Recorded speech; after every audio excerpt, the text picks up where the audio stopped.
What's happening, everyone? Gosh, I'm excited right now. I am very excited. Number go up. That's not the only reason. Also, monkey JPEGs are now in chunks and are on charts. Yeah, think about that for a moment. Pretty crazy. Pretty crazy. Somebody said, I was in the stream yesterday and somebody's like, PLS is dumping. I went to look at the chart. Not much was going on. Okay, it's actually up a little bit. And then today, oh my gosh, I think some things are happening, and people are waking up. And I don't tweet often about it, and I definitely don't give financial advice. However, yesterday I felt the need to say that I've seen all I need to see, and I believe this year it's going to be very good for PulseChain. Take that however you want, and all the different verticals. But boy, it's I'm not saying to buy anything, but if you've already bought, may you have the maddest of gains. If you're well positioned, God, I hope you kill it. I hope you kill it. I hope you tell the people where the money is in the ecosystem and all the good stuff. So anyways, without further ado, let's get the big band in the house. Back to the show. Tanto Nomini. What's happening? Back again. What's up, dude? Dip Catcher Radio. You are the one who catches the dips. You literally have a coin that can be redeemed for an algorithm to help you do such a thing. You are an embodiment of providing value to the ecosystem. How are you feeling today, man? You're awesome. I am probably having more fun than I've ever had in crypto. And that's just today. How would you describe the last month or so? Like, has the energy changed? Do you feel the energy change? Yeah, I think that our stream that we did over the holiday, it might have marked the bottom.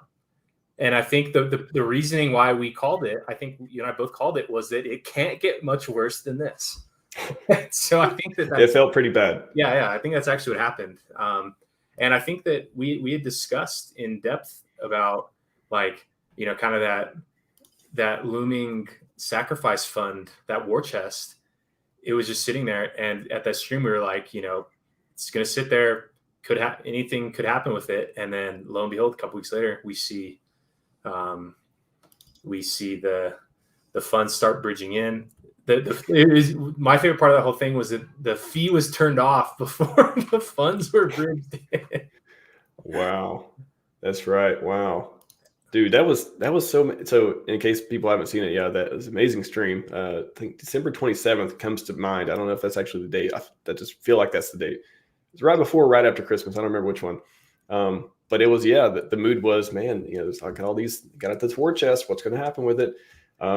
Everything was kind of like, oh, it's the holidays, so we're kind of happy, but the price is down, so we're kind of sad. And then, like a week or two later, I remember somebody posted it, and I remember DMing you like, hey, is this legit? Like I feel like we just talked about this too. Is this part of the, like, did you, can you confirm, Dip Catcher? And man, it's all been crazy after that. It's fractional monkeys. Yes. It's been amazing, man. And I think we'll get into some of the bullshit in it, because I wanted to actually, let me say out of the chat real quick and we'll get into it, because we got a lot to talk about. Anyways, what's up, Fast Abdul? Good to see you. Always fun when winning. Appreciate your videos. You're very welcome. I spend so much time on clipping and thumbnails. I feel like I'm like the Dip Catcher, but instead of software dev, I spend all my time like clipping a thumbnail. He's like consumed with that, and I'm consumed with this other part, which I try to minimize, but it just doesn't happen when I'm making content. I got to clip so much of it. Clip catcher. Clip catcher. Yeah. I like that. Tanto thumbnails. Yes, one of those. We're reaching levels previously not that long.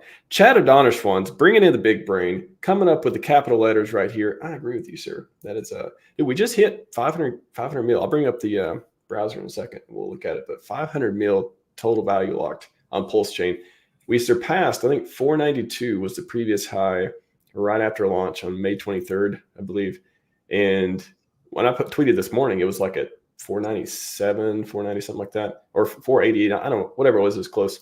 Then we just hit 500K. Let me bring it up. We'll start talking. I got to check just a minute, everyone. You guys are killing it over there, but we got to go to GoPulse got to go to DeFi Llama for a moment too. And take a look at this. So Dip Catcher, we get Dip Catcher's reaction. The PulseChain being over. I'm gonna refresh. 517 mil, man. What do you? Is this a good chart? Is that chart look okay? Yeah, I mean, it's kind of a couple things. So one, like if you look at the eternal proxy storage, it's like that's where all the funds that go in. So HEX is the largest one. There's about 26 million HEX in there. So, I mean, I guess out of 500 million, that's only what, 5%. But so asset prices generally rising helps increase that. And so, between HEX, the wrapped ETH, and then wrapped Bitcoin, there's like that kind of helps grow. So when those prices are going up, then the effective value of the bridge goes up. And then so from there, so there's 20 out of that one on DeFi Llama must include like the DeFi stuff, right? Like that must. It's got all the protocols. It's got liquid loans, PHUX. Okay, so does it like? Is there I think there's a setting in there about like double counting. Like if you scroll up,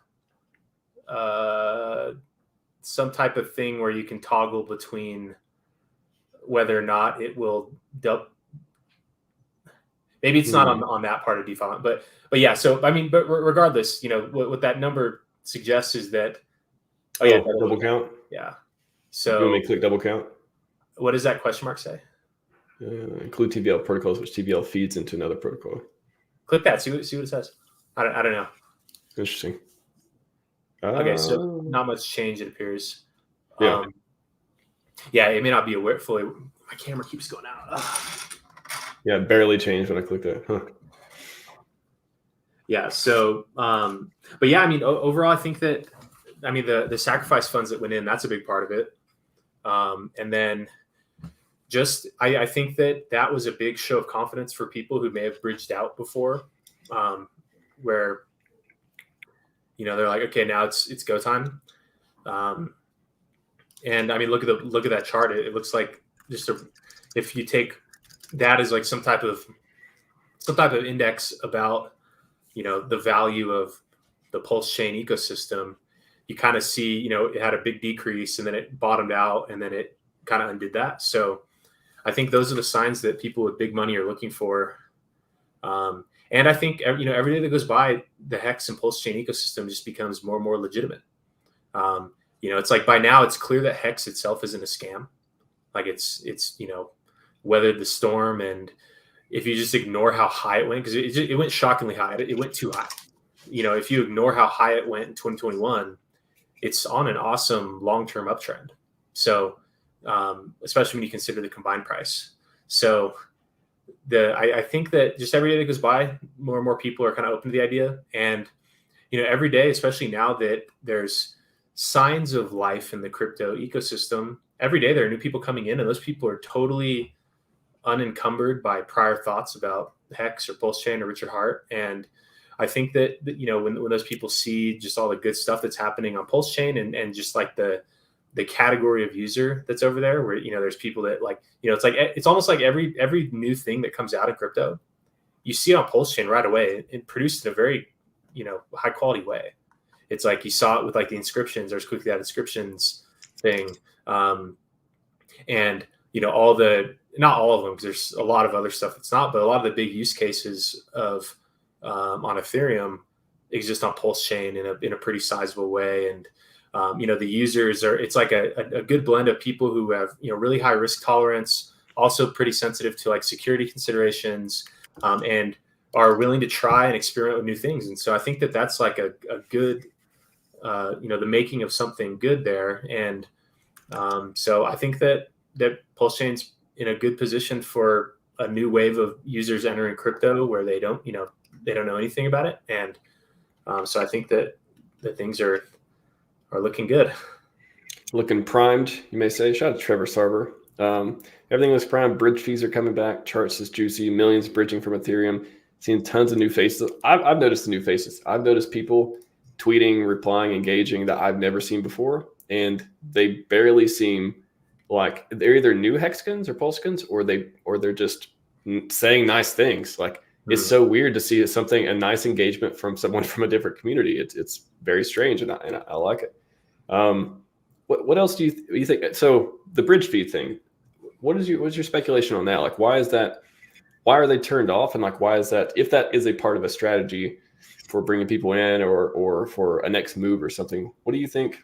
why do you think he even tweeted about it? Like, oh, the bridge fees are about to go back on. I don't know. I mean, just, his choice. Like it's, I think that maybe he's feeling a little bit less restrained on speaking openly about stuff. And maybe it is to kind of drive some FOMO. I think the fee on that bridge, I think it's a revenue piece. Like of all things to capitalize on, like for operations and stuff, the bridge is probably what makes the most sense. I think a fee-free bridge is a good value proposition, but I think that of all things to actually draw and like realize revenue from, probably that bridge is the best one, as opposed to like, selling tokens or, I think that, that it kind of makes sense. And maybe it's to like, if you're, I don't know, I have no idea why it was turned off and then now being turned back on. Maybe it's bearish because it's a sign that there's not going to be any more OA bridging for a while. Yeah, your first thought is like, okay, it's not free. So if it was free, it means that would attract people, but it's not free now. So like everyone's trying to figure out the bullish perspective on that. Like, oh, what does that mean? Is that something good? Mm-hmm. Gotta be something there, I imagine. Or I guess people right now are taking it as this is a move, telegraphing another move. Like that's how people want to interpret it, at least. Yeah, like people read into stuff, I think, a little too deep. Maybe I'm just a simpleton, but I never. It's like I'm not like, oh, he's doing this because then he's going to do this, and then this is going to. I'm like, he turned it off. He turned the fee thing off because that's millions of dollars left on the table on like a high revenue product. well, let's go with that then. It's so you turn it back on. Maybe he believes people are going to start bridging, which is going to make a lot of money. And then I'm just like, let's go with the bullest speculation possible. He takes that money, or whoever owns the money on the bridge takes that money and somehow does something, invests it in the ecosystem in some way. Is that? So I don't think that would make any difference, because say there's no fee and you deposit $10 million, that 0.3% is what, like $300K, right? Sounds right. Yeah. And no, 30K. 30K would be 3% of a million. So 10 million is, are we doing our math right? I'm so tired. I'm so sleep deprived right now. It's one of those. Is the fee 0.3%? I think it's 0.3%. Yeah. Okay. So that's $30,000 on $10 million bridge. And if you're bridging, you're going to invest it somewhere. And so if instead that was routed to the bridge fee, which is actually split up against like 9 different addresses, and some of those addresses have a history of bridging back out and onto exchanges. So I don't really know who. I think that must go to people validating or developers or whomever is on payroll for that operation. But I don't know if like redirecting that fee. I mean, maybe it would make some impact depending on what assets you hold and what assets you want to go up. But if it's being bridged over, it's probably going to be put to work in some way. So I don't think there's too big of a difference between it being put to work by the person bridging or being put to work by whomever collects that bridge fee. Oh, okay. I was thinking of the bridge fee collection. If that was, so you bring up a point though, that is it going to multiple people, or is there like one wallet? How much do you know about where the bridge fees are going? So I was thinking like that money could be used, if there's a ton of money coming in, they make a ton of fees, that money could be used to invest in the ecosystem from the bridge people who get the money, get the fees. Yeah. Well, so here, let me take a look. So I was just looking at the bridge because somebody with Gophers was having trouble with the bridge. So I was looking at the bridge, but yeah, I if I remember right, I did a post about it, that there's 9 addresses that split up the fee. By the way, it's PRC404, not ERC404. If you're talking about PulseChain dip catcher, you should know this, okay? Maybe it should be. It's also Peth instead of Geth now. We're taking that back too. Peth. Sounds like a baby's first word. Peth. It does actually. I don't know. Maybe that TH isn't so much. Just gonna look at the GBTC discount over here too. Yeah, so I mean, the bridge isn't collecting a fee, so it doesn't show those 9 addresses. But if you look at the bridge contract, there's like a list of addresses that. Oh, did someone bring up the GBTC? No, I was just gonna bring it up too as other bullish things in crypto. But let me search. Do you have the tweet handy, or I can just search you from Tanto Nomini Bridge 9? Hey, remember when you did the bridging thing for gas? Yeah, that was really cool. like $100,000. Yeah, there it is. There you go. Mm-hmm. Yeah, that was awesome, man. Like you did so. You and Goldkey just. Yeah, if you don't know these people, if you don't know Dipcatcher and Goldkey, you need to, and you want to see value in the ecosystem. These guys they have like 15 coins and like 15 other projects that have just done amazing stuff. But anyway, yeah, here's the tweet. You want to? Is there 9 addresses? Yeah, I think 9. Cinders. So PulseChain bridge at 0.3% on every transaction. 9 addresses. Yeah, I think this one where you're talking about they were bridging to. Were they selling on exchanges? Some of them or something? Yeah. Some of them were bridging out and selling on Kraken or something. So it doesn't sound like, or I'm going to speculate that wouldn't be. It would be going to people probably because I think what the bridge validators are supposed to be just trusted people who have been knighted the ability to do this. They're maybe reliable people or in some way, and then probably not RH, probably not. I have no idea who or what, like really how that works. I imagine that it's more than one person because I think in the past Richard has criticized bridges and things where they're like, oh, there's 9 things, but it's all just one guy. And so I imagine that it would be, but it could all be one thing, but who knows? Interesting. And this was back in July. Okay. So do you know if there's still 9 or if anything's changed? Have you looked at it since? Well, when I haven't looked since, but if there's no fee, then they're not drawing revenue. But is there a like in that tweet? Is there a transaction list or like a sample transaction? That cool. So cool. At least those are the ones at the time. Let me go to gorealdefi.com. Click on Explore and type this in. Okay. Should I be looking for something particular?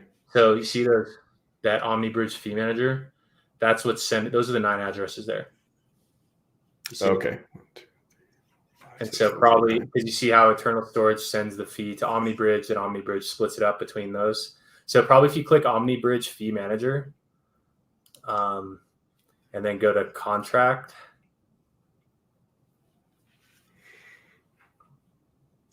The contract on the far right. Contract. And then what does read contract say? So you go, click reward address list. You see that one at the bottom? There we go. So those are the addresses. Let's see it here. Okay, copy those addresses. We're going to see something here. Okay. And go to goferswallet.anvil.app. Goferswallet.anvil. Let's see if any of the bridge addresses are Gopher apes. That would be funny. Once that loads, just paste in those addresses. So it's 1 per line? One per line. Commas are fine. You might need to get rid of quotes. Okay.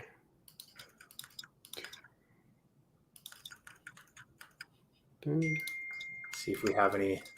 Both. Okay.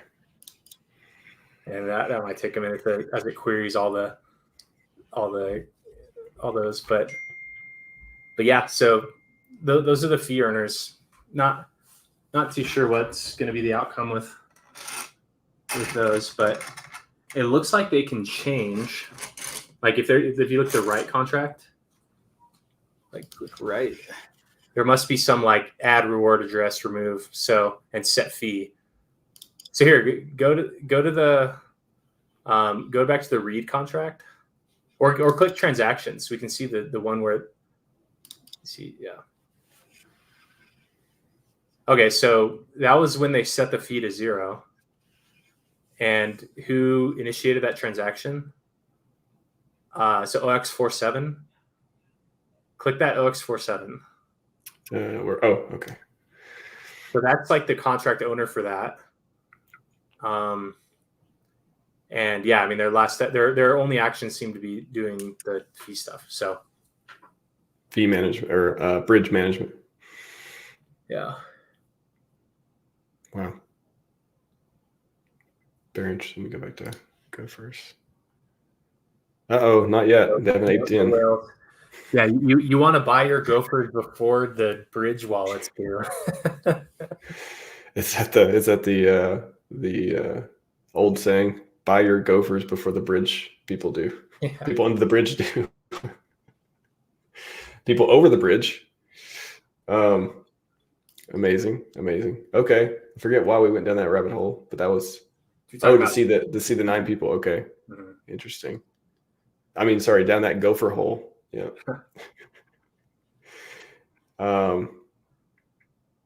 Wow. Okay, so still 9 addresses. They get the fees for the bridge. Just to wrap up for people listening, and they can change because we looked at the contract. Let's go. Where's the? Go back to the contract. Oh, okay. Yeah. Contract. Read contract. Yeah. Here we go. Very cool. Yeah. Just bullish in general. So bridge fees come back. Charts juicy millions bridge. I had some other, and then GTB discount is flipped to premium instead of discount, which let's see if we look back 5 years. No, I thought that was a better chart for this, where you could see like that was like a part of the bull market, man. What when you click max, or does it not? It's grayed out. Maybe it's a paywalled.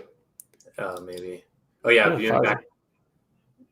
No, let's see. 24. What? Why is it not giving me that? Weird. Let me refresh. Maybe it just messed up.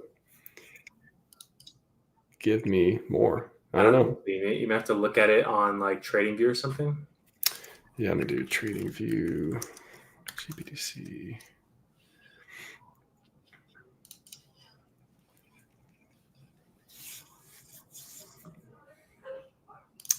If 5 years. Sucks. Anyways, that was a thing. RH shouting out developers. That's another thing too. Talked about liquid loans, talked about fame, maybe soon to talk about Maximus again. Not clear. Internet money, he gave a shout out to. Just him talking to the community. I've never seen that before yet. I mean, have you, for him to directly tweet about, hey, here's a product, like, here's a thing somebody built. Maybe not around like crypto products, but I feel like he had supported some of the community initiatives like the race car and stuff. I don't know if you mentioned people by name, but yeah. And then there's a ton of influencers out there that just like big and mid-sized ones. I keep seeing people keep tweeting of like, hey, here's another person making a new video, or asking the HEX and PulseChain community make another video. Should they make a video about the product? And I think once they see the engagement, because every time somebody tweets something good about HEX or PulseChain, ton of engagement. The community is just like like, share, comment. Thank you for covering this. Dude, is this how I feel like I want this diagram or this mind map or something of all these things happening in the last month or two. And I don't know, man, I don't want to jinx it, but what else do we need to see before we're back? I mean, I think prices, like, I don't look too much into kind of the auxiliary stuff. It's like those are kind of supporting details. The bottom line comes down to new demand. And I think we're seeing it. I mean, what's the combined HEX price? Is it bracket 3? I think they say the combined there on that site. Around 3. 2.7. Just look at the daily again too. Yeah, I mean, wow. That's, I mean, that's the one. Pulses went up a lot. You know, waiver sack, PulseX still not hit sack price yet. HEX, I think everyone's waiting on the HEX, man. Like I keep hearing, somebody keeps talking about like, when is HEX when are we getting to 10 cents? Like stuff like that. Like since the liquidity is bonded, how hard is it for HEX to go up as much as the other ones? Is it just literally, I mean, I feel like it's got the most, does it have the most holders? I don't know. What metrics do you factor into that for like HEX price go up? Well, just from the liquidity, like the effect of another coin comes down to like the ratio between the coins versus each other, like how much is there. I mean, they kind of both have a lot of overhead, maybe not so much now that it's above sacrifice price. So HEX may have a little bit more overhead because how many new wallets came in between July of 2021 and January of 2022? So yeah, with that many users that have, have a really high cost basis, that's a lot of overhead. And then HEX was the only one that was split into 2. So kind of double whammy there in terms of like the effect of the bull market and then the PulseChain launch.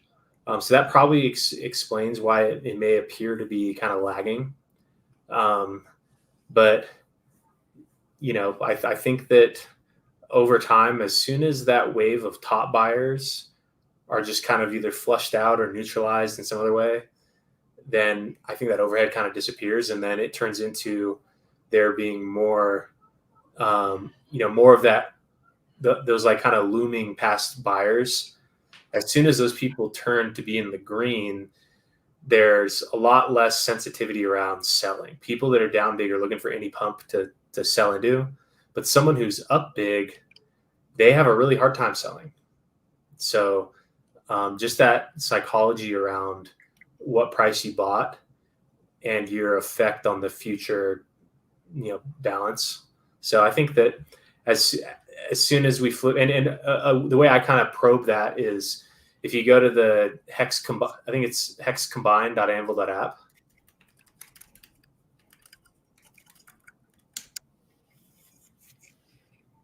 Yeah. This guy likes his Anvil apps. So we're right around that all-time median. So even so, I wish that I could turn this into like a volume adjusted median or like a user adjusted median. But if you make the assumption, which obviously isn't true, but like just roughly using the assumption that like all buying and selling is spread equally over each day, being at the all-time median means that half the day's price was below that level and half the day's price was above it. And so hugging that all-time median is actually like a really good like reset. Like, it went far above it, but that was also early on when there wasn't much history and it had been above it the whole time. But then by now it's like there's 100 and what day is it? Like 15 something. There's 1,500 days of history. And that moving median, it takes a lot to really move that. But it represents kind of like a midway point across all participants in the whole ecosystem. It doesn't factor in staking, because if you're staked, then you're, I think by now some of those early stakes that are ending now, they've earned like what, 100 or 200% APY or something. Where where you staked $1 million and you withdrew like 2.5 million or something. I think there's a lot of like, I would have to look and see exactly what the performance of those early stakes are that are ending right now. So those users, from their perspective, the combined price, if you doubled your HEX in that time from staking, then your effective price is about 5 cents. And when price is at 5 cents, that seems very high. Like you're very happy about that. So the all-time median, it's not fully perfect, but I think it paints a good picture for where we are in the entire cycle. So, because I mean, on day one, price starts at where the all-time median is at the current price. So it's kind of like the starting point. And so if you get like a starting point for a new cycle, then we could see a big move up. And then what that means is that like anytime you're above that moving median, that means that there's more days where buyers are in the green. And so, and like I said about if you're in the green, it's hard to sell. Everyone's like, oh, it's going to go higher. But if you're in the red, in your mind, you're like, oh, it's going to go back down, so I'm going to sell. So getting above that moving median is a really strong catalyst for up cycles. So maybe when we see that fully stick, it retraced it right before PulseChain and then undid it, and then actually it like bounced off of it from below twice, and then now it's like revisiting. And so we'll see if it can break through that. Then that may be like one of those like final confirmation things of like a HEX bull run. And then you have the all-time average, which is kind of that next level. Like the all-time average range was kind of like a resistance point for that little relief pump that happened around day 1200. And that's just like another, like the all-time average. So that one factors in the price that people bought, not just like the day that they bought. So if we get above both of those, then that's like double, maybe triple confirmation on the, just like the only considering the overhead of past buyers and sellers. Wow.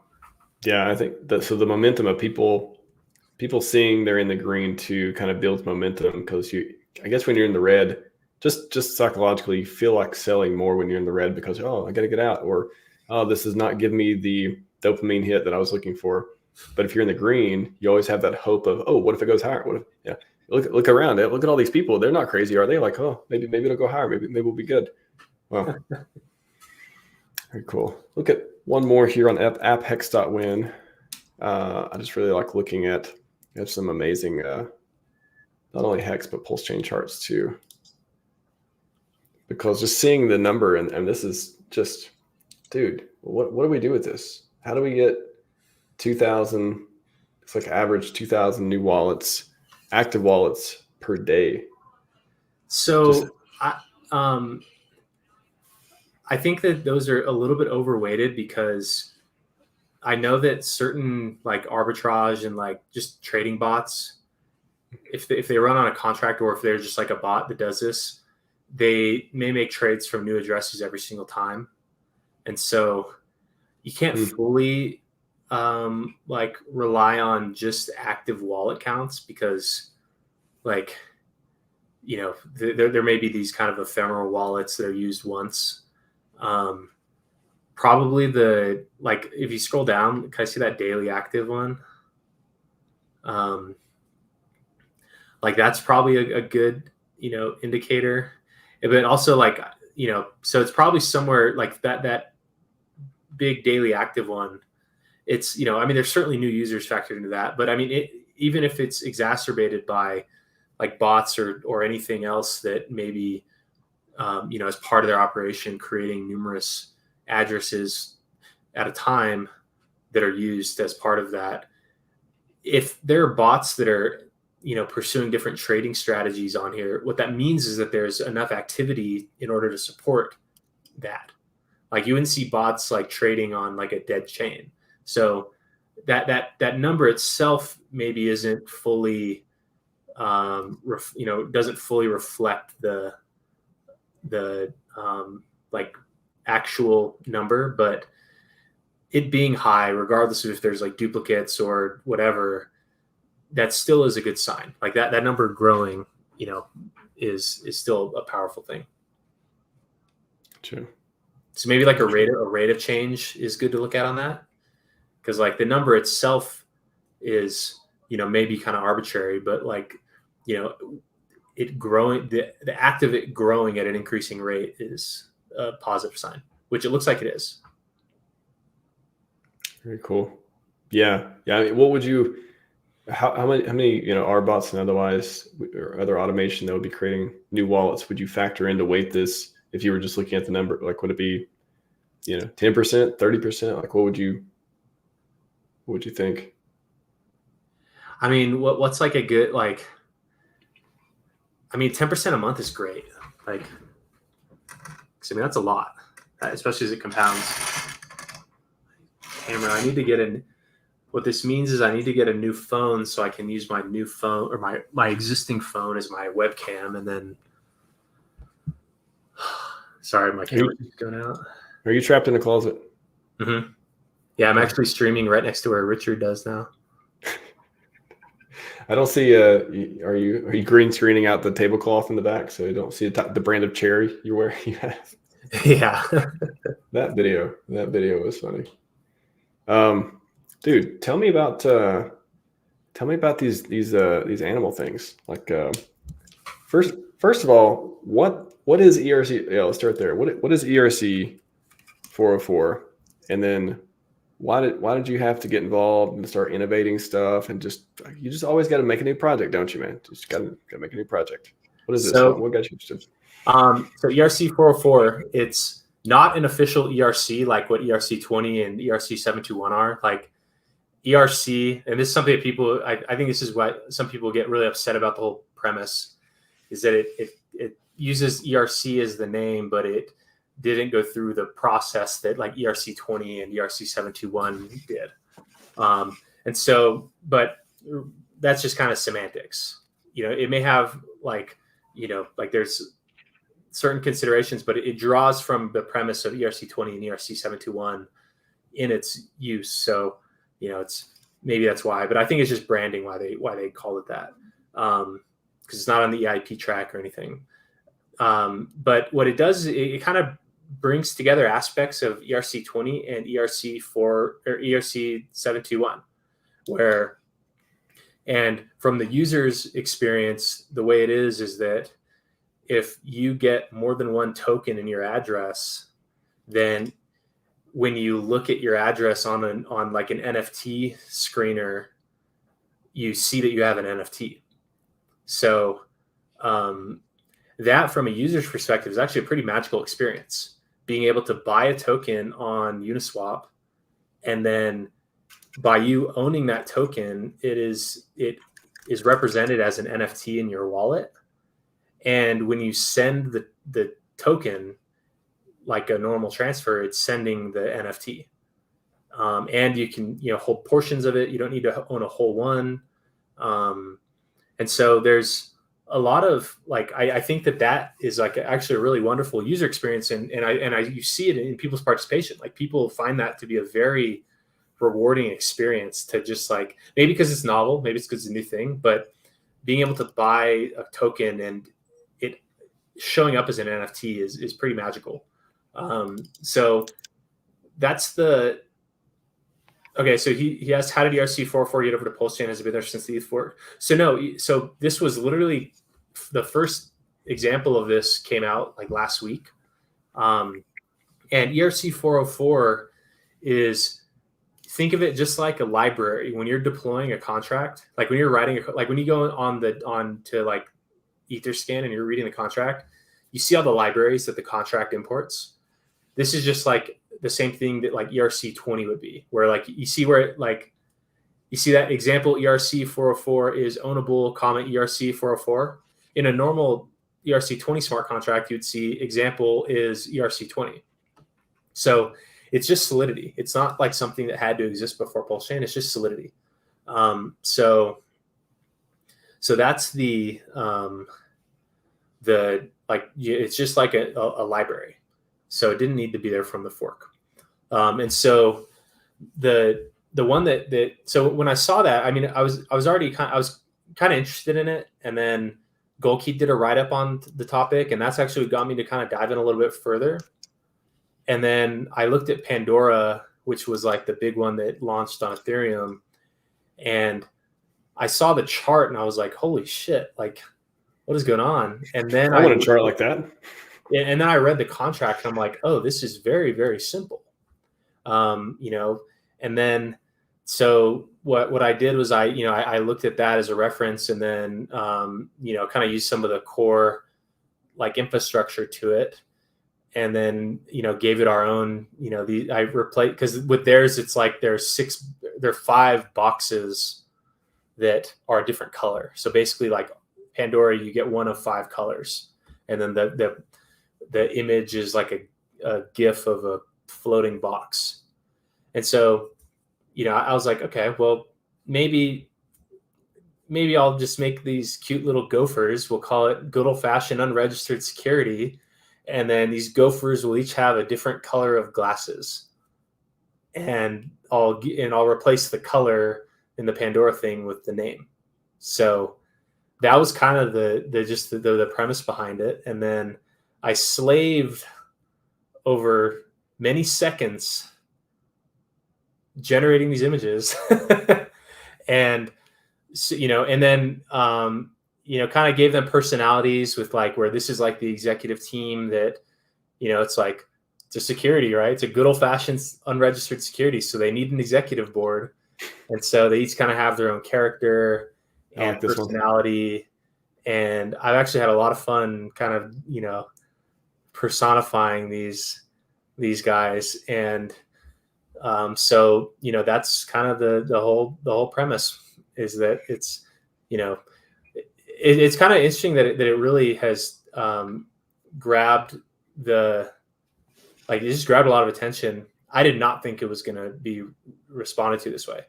I was more just testing this because, like, you know, there are numerous, I mean, with like Pool Party, for instance, which is undergoing audit right now, that's about to launch as we do this little side quest here. But you know, like that one has like an ERC20 token and an NFT involved in the same contract. And so, and I've looked a lot into ERC1155, which is a token standard that you can have both fungible and non-fungible tokens. So like I've already been pretty deep in that area of, you know, contracts that bridge ERC20 and 721.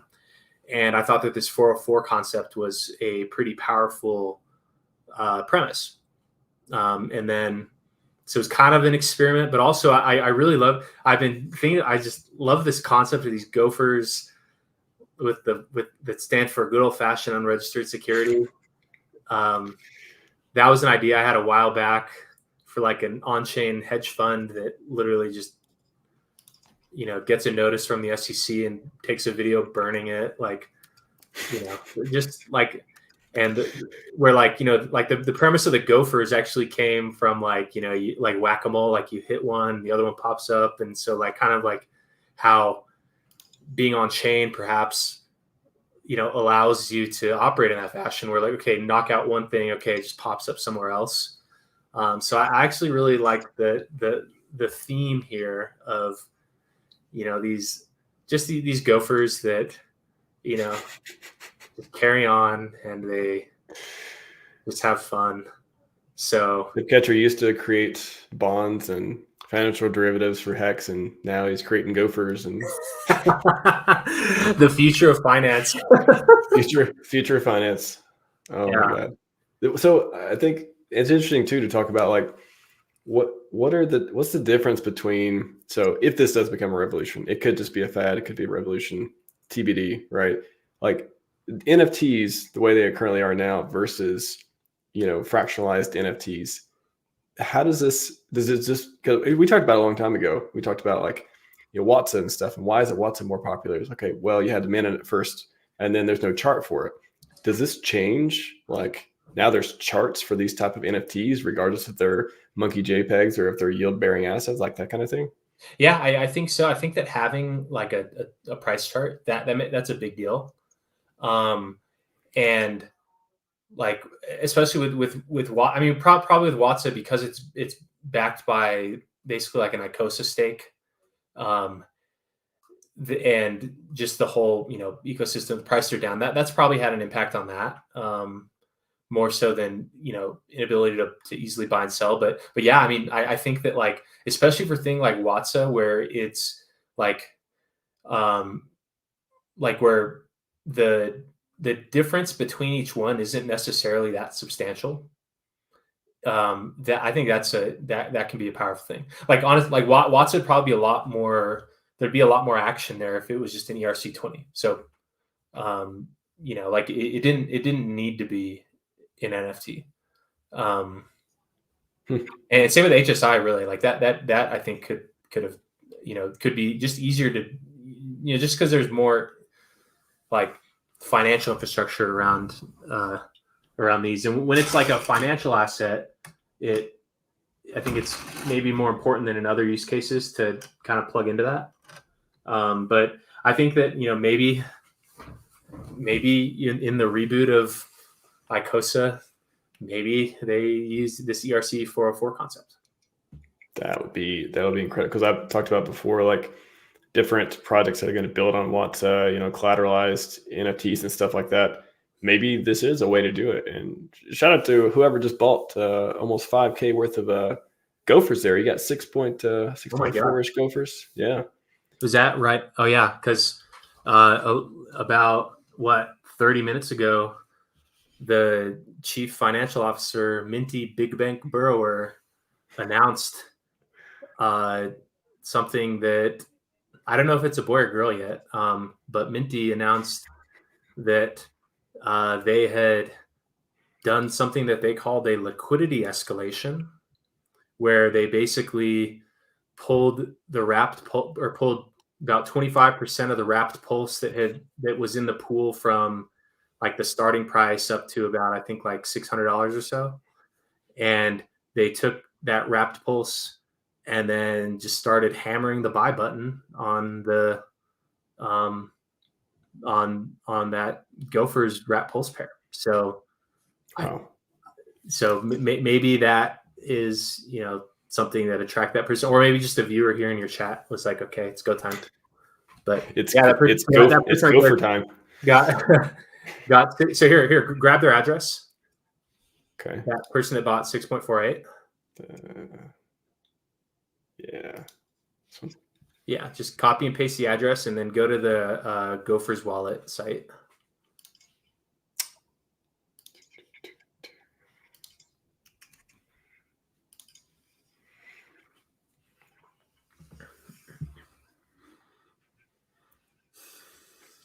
Dude, I thought DCA was supposed to be the Unisocks coin. You're doing some Gophers now. I know what's happening. Well, DCA will always be so much more scarce, and also I think that there's something to do with like the earlier something existed. So there you go. That person has 7.012, and so those are NFTs. So if you scroll down, you can see so they've got a wide variation of those, and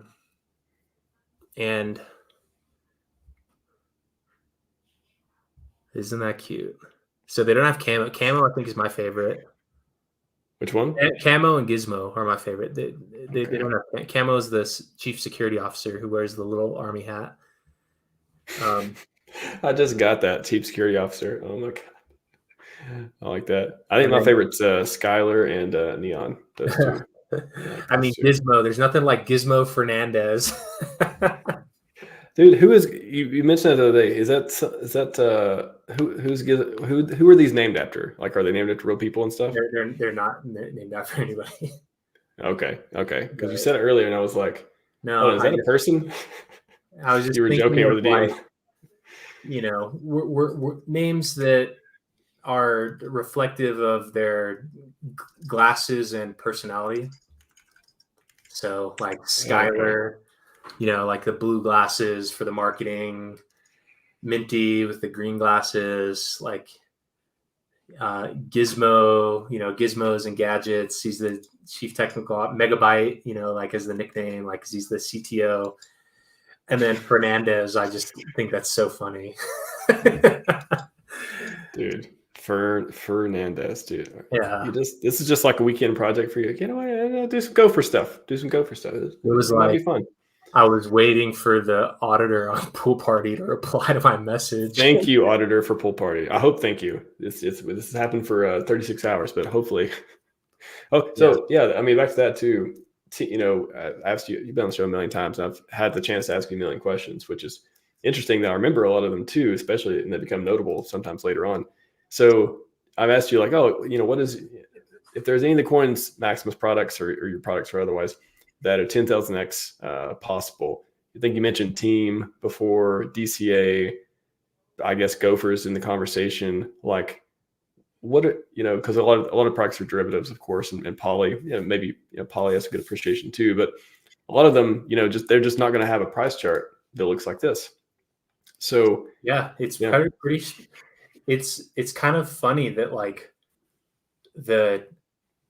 and maybe that's just like a sign of the times, where, you know, the thing that's the most fun and the least advanced in terms of like a financial standpoint, that isn't even tied to any type of yield earnings, like basically everything, you know, like, well, I mean, if you think about it, so like the stake pool tokens, those are directly backed by HEX, and they reset the price every time the stake ends.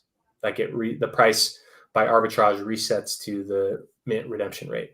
So those ones, you know, like those can't just like moon forever. The ones like Team, and then kind of like not like an upgrade to Team, but Party, you know, which is like kind of like like a, you know, like features in Team that I didn't include or included in Party. And so, but it's kind of a similar premise where like it earns yield from other sources. You know, that one, it's not really capped by anything, but in some ways, like me and both were talking about this, in some ways, like a coin that delivers yield, even though there's no like direct price ceiling, like what, you know, the perpetual tokens have, the earnings, like in a way, are like a center of gravity around the price. And so, you know, and then like things like DCA, like the dip catcher algorithm token, that one is like fully fixed now. You actually can't mint it anymore. You can only buy it, and every time you buy it and redeem it, it gets burned. And so that one, it has a, you know, like some scarcity to it. You know, and that's like a, you know, and like in order to unlock like the algorithm, this one, and there's a new algorithm that's going to be published pretty soon. I haven't finished, but I want to just kind of let other things kind of marinate a little bit first. But like, you know, with that one, like it has like the scarcity baked into it, but still it's kind of linked to something. And because it's like linked to some other source of value, like perhaps that's like kind of a cap on it. Water, I mean, once people see what happens, I mean, it's kind of already, you know, where basically what water got, like they're included, like the water depositors are getting most of the party, like the party took like the pool party thing. So like maybe as it becomes clear that like holding water or like having participated in water, just there's like massive, like ongoing, like unexpected, like new value that they just get. That one kind of, you know, that one's not encumbered to anything else. And so water probably has like high prospects there. And so, you know, did you say there's a DCA V2? You say you're doing DCA V2? A new algorithm that everyone who is a member in DCA is going to just get. Like one day you'll just look at your trading view, there's another algorithm there. But with Gophers, it's not tied to anything at all. Like it's a coin / NFT that's loosely related to one of 6 sweet little Gophers that are wearing glasses and gold chains. So the you know, and it started with like where about 60% of the supply was just put in a liquidity pool that spanned up about 10x in price. And so with that, it's like, at least and that's why like the first candles look like that, is because you at that point, no one had any supply, no one was, you know, had, you know, and everyone's cost basis is low. And so like the only thing you can do in that first time is to buy. And so you know, that kind of helps, you know, juice the price a little bit. And then because it's not encumbered by anything, like it's not related to any type of financial earnings, it's not backed by some other asset, it actually has nothing that encumbers its potential value.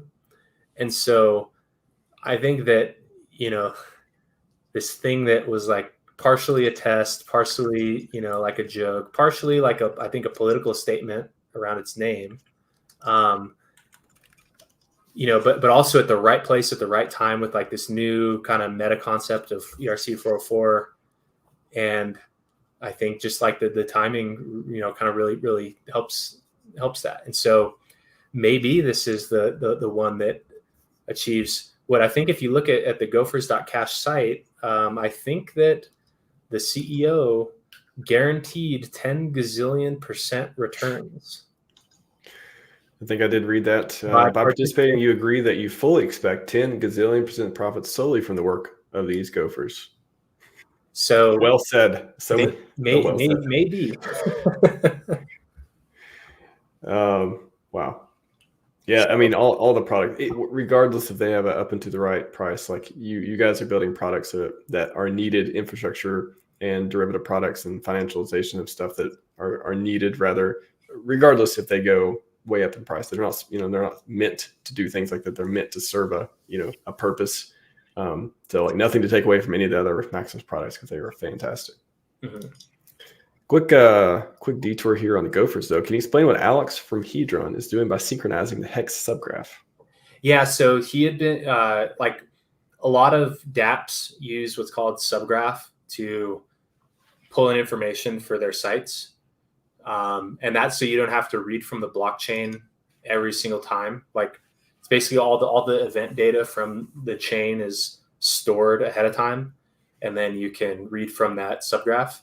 But I'm not sure the exact scope of the problem, but there was some problem with the subgraph that he had been hosting, and he basically had to re-index it, which means he has to download and process the entire Ethereum chain, because PulseChain is a fork of Ethereum, up until the current, you know, through the PulseChain fork block, and then do that.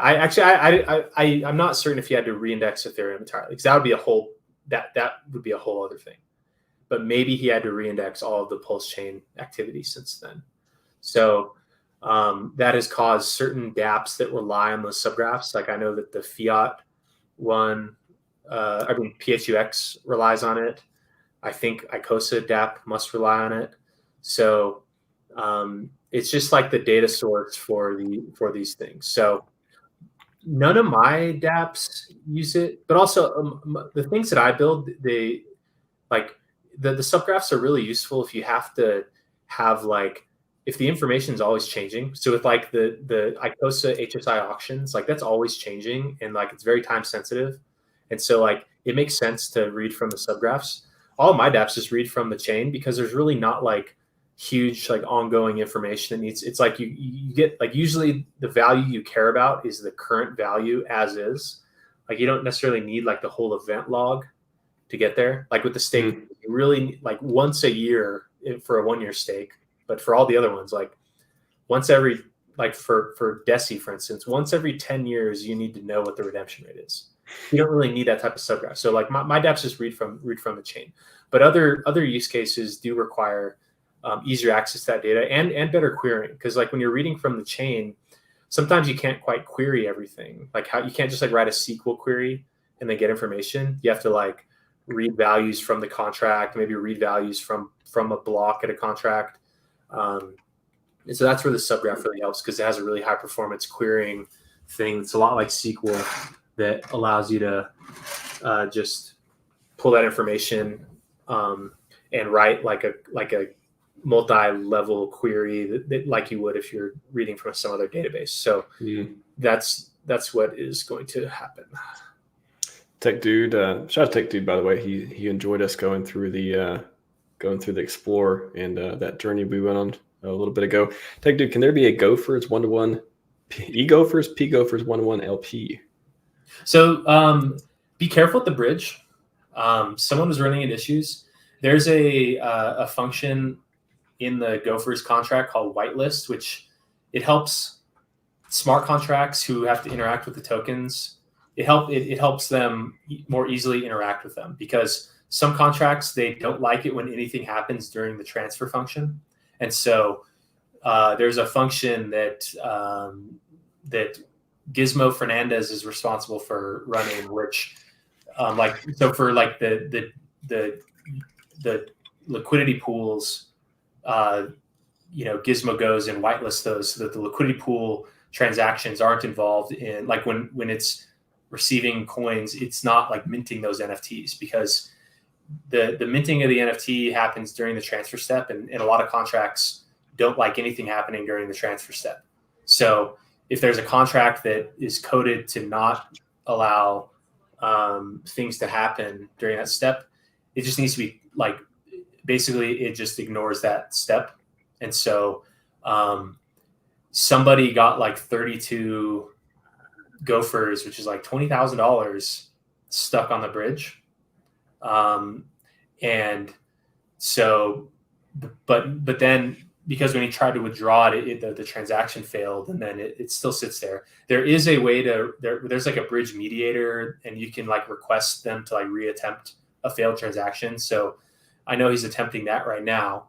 But then Gizmo went ahead and whitelisted the bridge. So, but if you're going to use the bridge, do a test transaction first, and also tag Gizmo Fernandez. You hashtag Gizmo Fernandez any findings you might find with like your use of any contracts, and then, because if they're not working, they may just need to be whitelisted from the contract. And so that's kind of how that works. So first, be careful with the bridge, but there definitely could be one of those. So it would start, like, say you started at 1-to-1. Right now the prices are pretty close. I think the ETH one is a little bit lower. I think it's like 600 something versus 700 on PulseChain. There's nothing that's binding them to being 1-to-1. Like, they're totally independent. So there's nothing that would keep them there, like a stable coin. But yeah, I mean, if you want to speculate on that pair, then that may be one way to do it. But what you'll end up with is, like, say like P Gophers moons and E Gophers stays flat. If you're holding your Gophers in that liquidity position, it's like you're DCAing out of the one that's going up into the one that's not going up. And so, there's some risk involved in LPing in a direct, like, equally weighted 1-to-1 pool. But if you think there's going to be a lot of trading activity, then maybe those fees can compensate. Do you think that Gizmo or Fernandez would ever set up a way to farm Gophers to earn more Gophers? Maybe. One idea that was being thrown around was basically like a Gophers hibernation, where you can time lock your Gophers and then you just more Gophers. You lock them in the cave, or where do they sleep again? Like a tree, maybe? Little tunnels. They tunnel. Tunnels. That's right. Yeah. So, something like that, maybe. But I don't know. That's kind of like so tried and true and like too common. If you read Neon's like his little bio, like his quote on the Gophers.cash site, like, he's at the top. Yep. Like, he really want new horizons, innovative ideas, electrifying performance. So maybe, like, while the simple time lock, like, to earn more, like, that's fun. Like, I know I know they're all thinking, what's something like ERC4? It's already cutting edge. Like, what can we do to, like, double, triple the innovation here? Because it's like, what better setting to do that? So maybe like kind of all the stuff that everyone else is doing, it's just kind of whatever at this point. So I think that Neon really sets the tone for, like, let's do something great. So probably things that have never been tried before is more likely than that, like, kind of time lock premise. Let's make NFTs great again. Is that what he's thinking? Pretty much. I I got to ask you too, why is it that you hate security and unaudited software? Because Or I just audited software, rather. failure across the board. I don't Yeah, know. you want to address the security and there's been comments and stuff going on. I'm just curious, like if you want to lay it out and be like, why are you concerned, not concerned, whatever about whatever criticisms, constructive or not, that came across. So I mean, it's fine. It's fine criticism. The thing that, so with the ERC404 contract, there's some like because of that transfer on function that does the minting and redemption and some of the processes for how it manages the NFT IDs. If you're sending like more than, I mean, so I know that Gizmo was attempting a large transaction of like 4,000 units to another address. And I know that had failed because now, because like if you send, similar to how like, how like a HEX stake takes up a lot of the gas because it loops through every day and has to calculate the earnings. And then at some point it and so it's a lot of gas consumed. There's something similar in the ERC404 contract where if you're sending a huge number of these at once, it could fill a block up. So they're really, really worried about all those users that have more than a couple thousand Gophers, which there are none of. I think the largest holder is the liquidity pool, but I think outside of that, maybe someone has a couple dozen. But if someone attempts to send more than can fit in a block to process, then their transaction just fails. And so they just have to try again in smaller increments. So that's like their big concern here, is that all those users with above that threshold are going to have a failed transaction and then have to send it into chunks or something. So serious concern, I appreciate them looking out in that case. The other thing that they're upset about is that they use the ERC404 name when it's not an official ERC thing. I kind of like that. Like in the same way that I love that Elizabeth Warren claimed to be an Indian, I kind of like the ERC404. So it's semantics. Maybe there is some like when you're using ERC20, it's a standard, and this isn't like a standard. Yeah, I mean, this is experience. Like, and he's right that this all writ. Like, that's probably why it's performed so well, is because there's that extra layer of risk involved. Like a coin that's like with base, it outperformed HEX by its earnings pretty much. It's like that is so low risk where like there's no room for upside. Whereas like with something, because there's kind of like extra layers of risk in a new experimental thing, like, those are the risks that help amplify the upside, but also, those are full. And so because those risks can happen, in one of my responses, what I had recommended was that, like, okay, you like whenever you're faced with some risk, then the way to handle that is you don't just like at any side of risk, you don't want to run away from risk. Risk is your opportunity. So when you see risk, the way you handle it is you in your mind, you come up with some probability that risk impacts you. So decide on, what that percentage is, and then decide on what the probability is on a scale from 0 to 100. So 0 to 1%, 0 to 100%. What's the likelihood that it happens? You multiply those two together and use that to scale down how much you're willing to do it, and decide on some threshold where like this risk is too high. And if that risk is too high from your perspective, then stay away.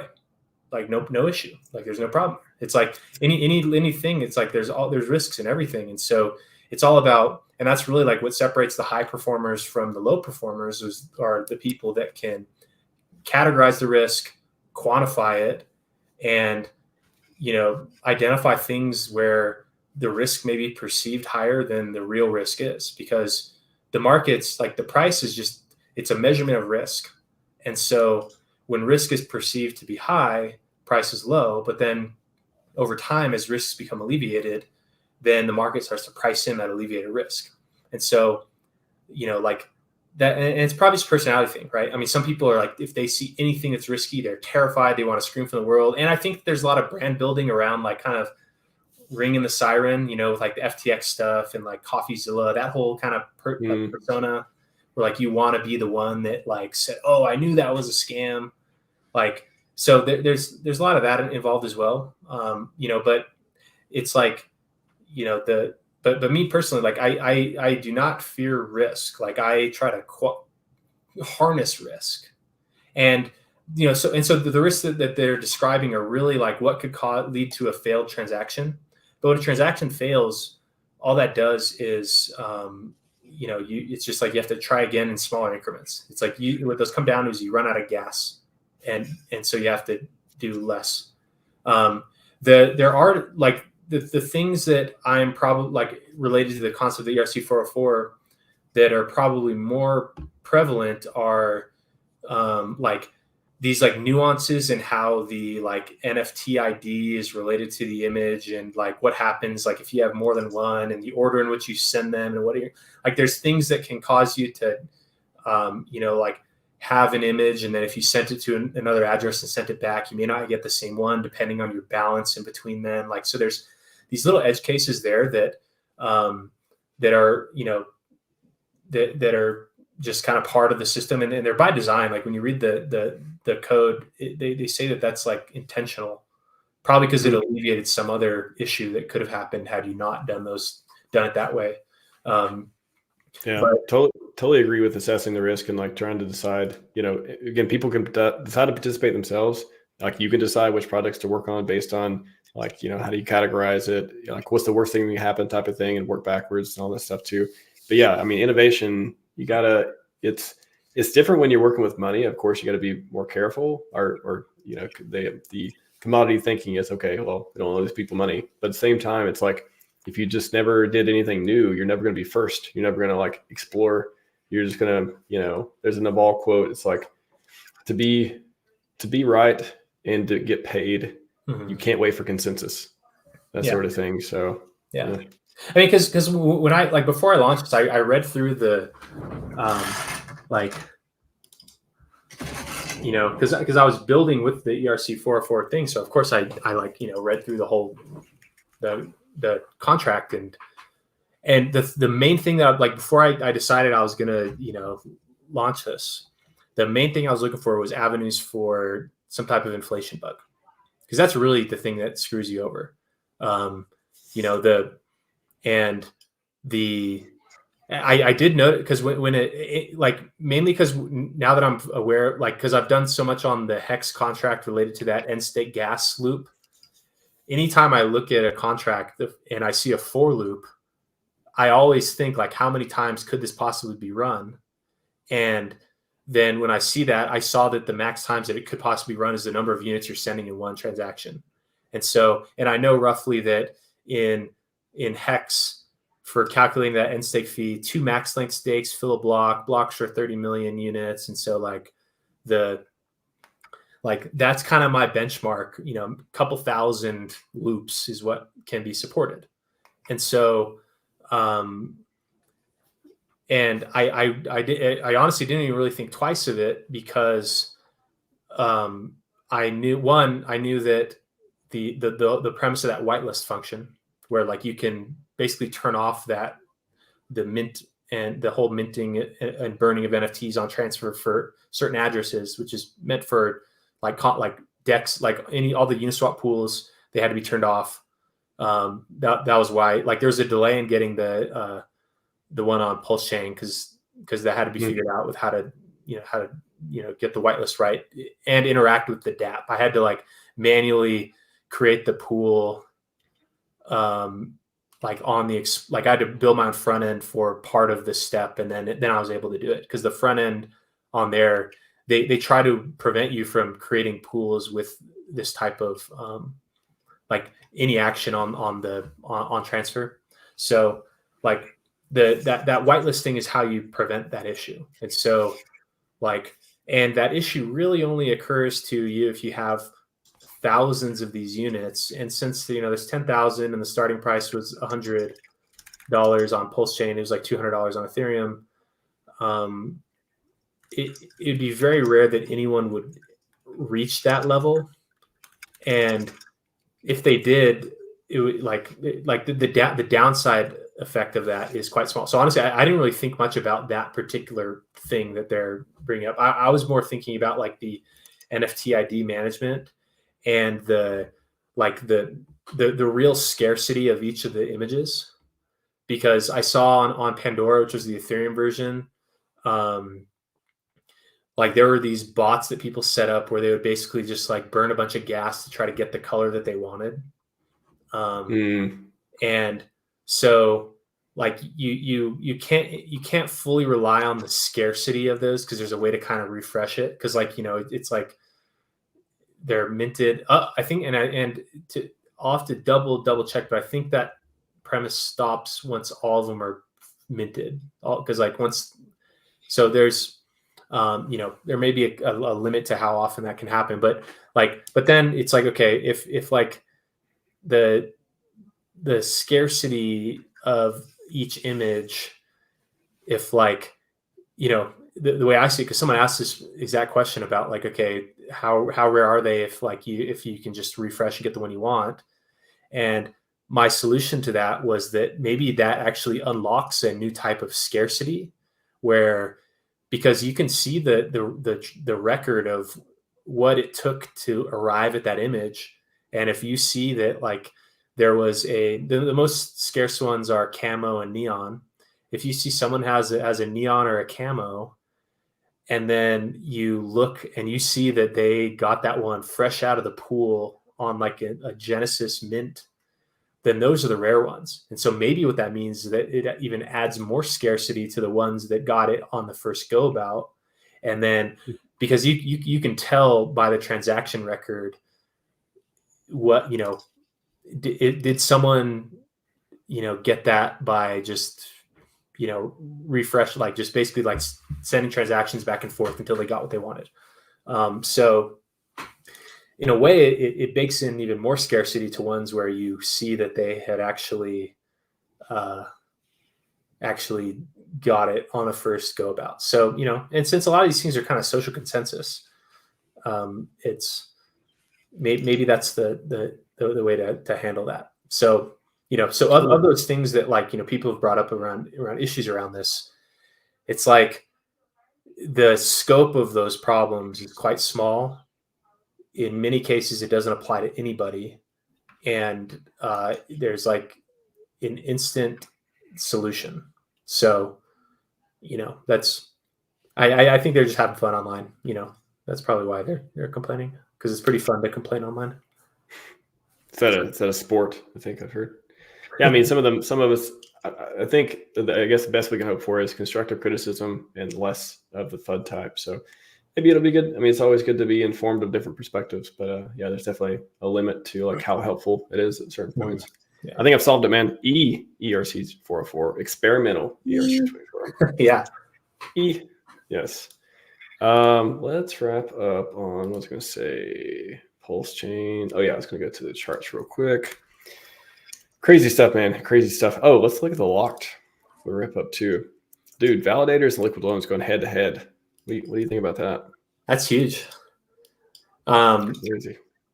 So the liquid loans that's locked, that's a little bit different to categorize than the validators, because when you lock your Pulse, you're extending credit against it pretty much. And so while price is going up, that is like not sell pressure. But if prices go down, then that's kind of like potential sell pressure. So it's a little bit different. I mean, the validators can always pull their validators and sell. So, you know, maybe it's, you know, one level removed from that. But that's, you know, that's a pretty successful outing right there. I guess with the bridge, it's talking about what has been bridged out. Mm-hmm. Bridged out to what's been bridged out to Ethereum. Yeah, did we talk about that before, where the value of having coins from PulseChain live on other chains? Like, I can't remember.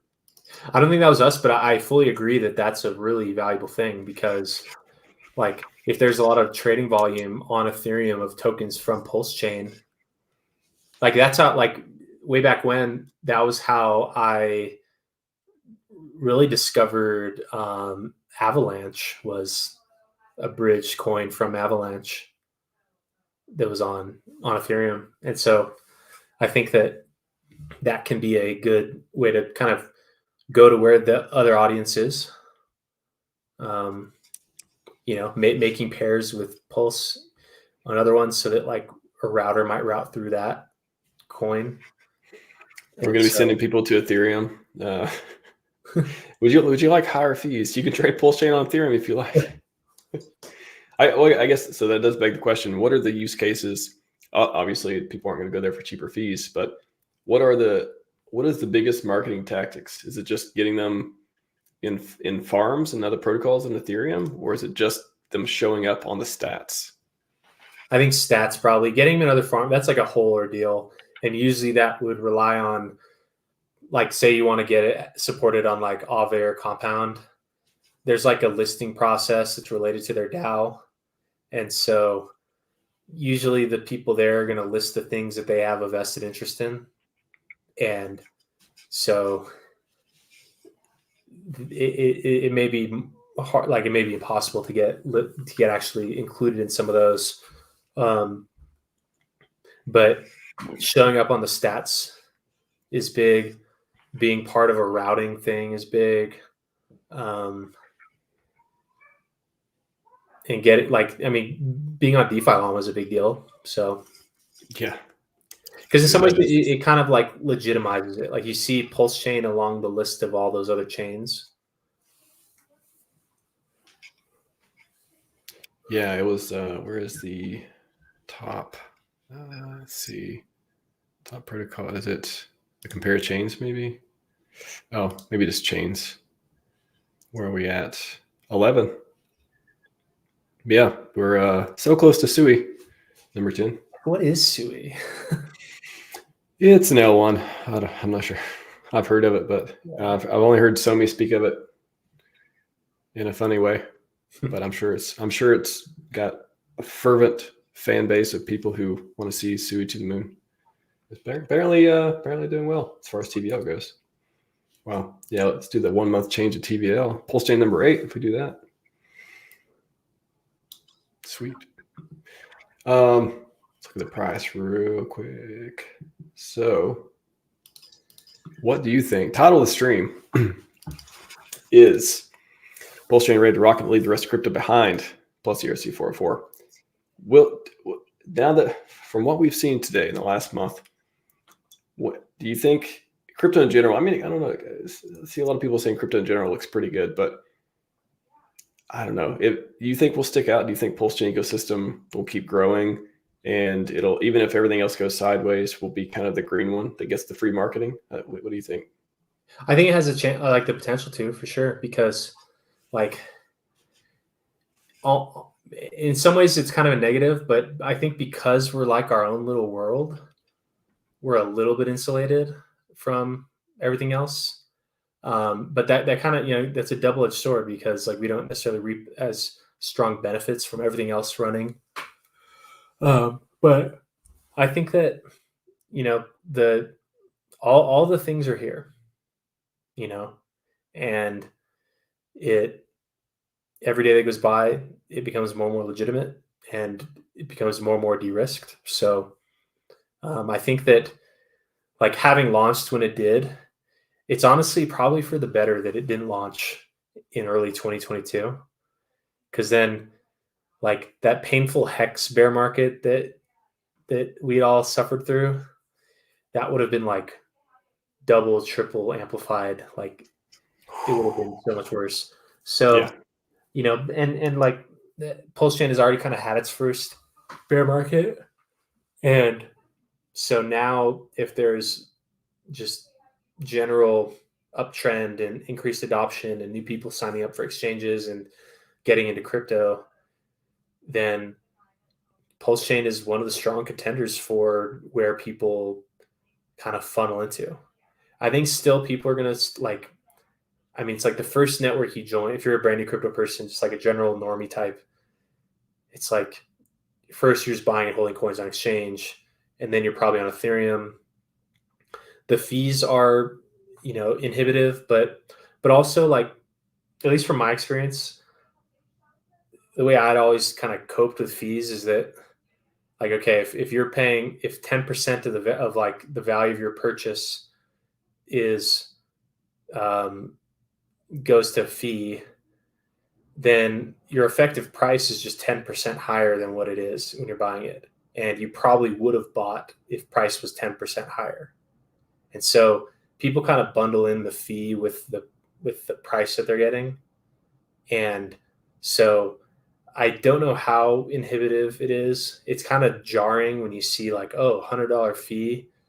But, if you have over $1,000, the $100 fee on $1,000 transaction, 10% price difference, and our price moves 10% in a day. And so when the fee as a percent of the whole starts inching into like the weekly volatility range, it's not so much of an impact, I'd say.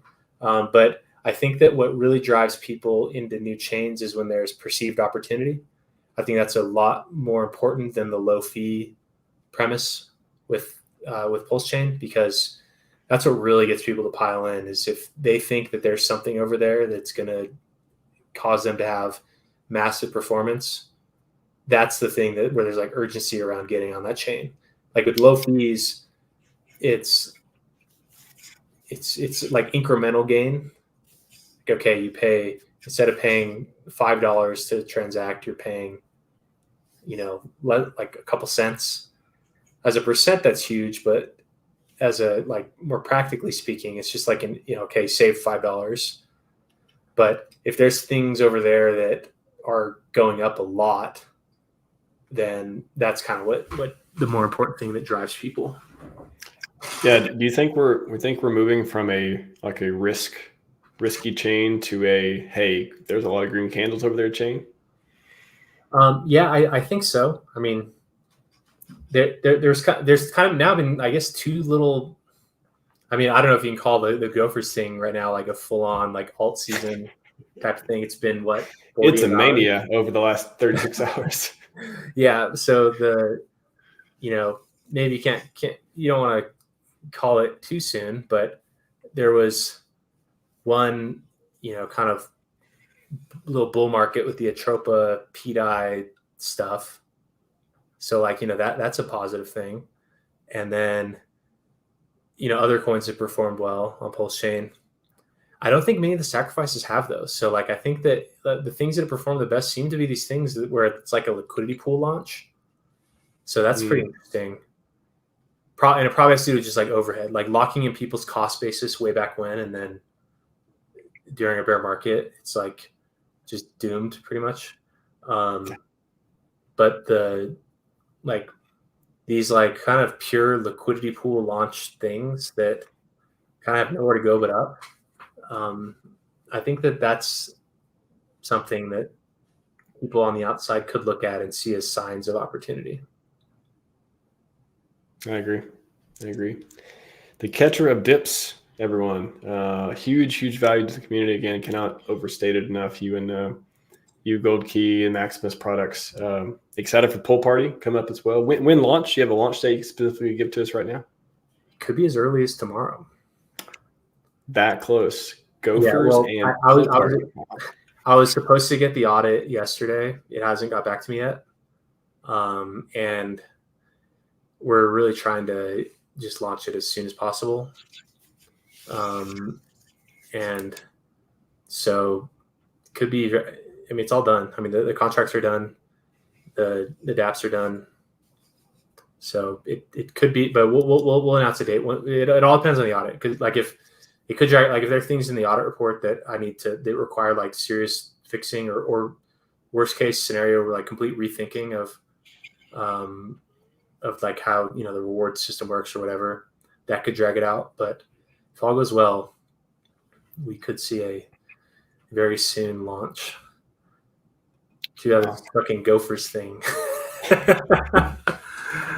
It's man, that's awesome. I'm excited. Like, I think you guys are creating some of the best products, and just again, some of them are derivatives, some of them are just locking up a lot of HEX and otherwise encouraging staking, encouraging good behaviors. And then some of them have the 10,000x potential. Like there's no price god or no asset that's had you say encumbering them to kind of lead the price discovery. So, dude, awesome stuff. Tento Namini on Twitter at Tento Namini, Dipcatcher on YouTube. You got OnlyFans, you got Friendtech. What do you got? Yeah, catch me on OnlyFans. Catch me on Christian Mingle. Catch me on Farmers Want a Date. Farmers Want a Date. That sounds real. Catch me on E-Bombs World. Do you remember that? That sounds like I saw it on Twitter before. It was like early like meme and game website from like, I don't know. So I'm like, what, 31? I was on E-Bombs World in like 4th grade, 5th grade. Way back when. E-Bombs World. Were you on what? Let's see how were you like a hardcore internet kid? I mean, I guess certain corners of it, but I'm not sure if those corners overlap. I'm trying to think. Were you on You're the Man Now Dog? YTMD? No. Did I miss that one? Wow. That was like I think that is known as the first meme. Like that like kind of created the format that you see memes in today. It all kind of stems from it. It was like you would upload a GIF and an audio file, and they would just repeat. Wow. I bet Richard would like that. He likes the audio conversations too. Yeah, he may have been on YTMD. Yeah, I was more of like Linux discussion forums and like all the less memey atmosphere. I was not very like I was like I didn't get smart. I mean, I wouldn't even say I'm smart, but like I didn't like start having much like. I mean, I was always good at math, but like never really high achieving. No one really expected much out of me. Until you found memes. I was really good at math, and then I found memes, and my destiny was sealed. Pretty much, but yeah, it took me until like I was like in college to kind of find my way. But yeah, I was not on Linux forums. I was on Dave Mira Freestyle BMX PC game. Dude, Tony Hawk's Pro Skater. I'll play at that. I'll play at that one day. Yeah, man. Well, don't worry. You are smart. Don't worry about that. The jury's out for sure. All right, man. Always love having you on the show. And again, thanks for the time. I know, obviously, you've said in so many words, very obscurely, that you're extremely busy with launches. And again, always good to have you on and talk shop. Thank you, man. We'll see you soon. Of course. See you soon. Everyone, Scivive and 5555. We are out.